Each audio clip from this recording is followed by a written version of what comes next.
अनंत टीदे refresh हमी।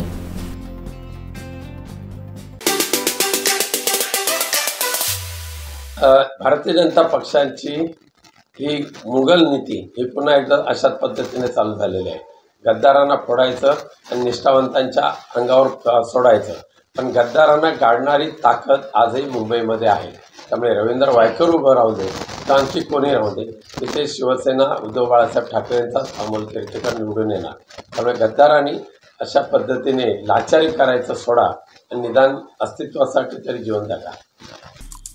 आमचे दिवसभरातले सर्व अपडेट्स, ताज्या घडामोडी आणि थेट लाईव्ह पाहण्यासाठी सबस्क्राइब करा, लाईक करा कोकणचं नंबर 1 महा चॅनल कोकण 7 लाईव्हचं YouTube चॅनल।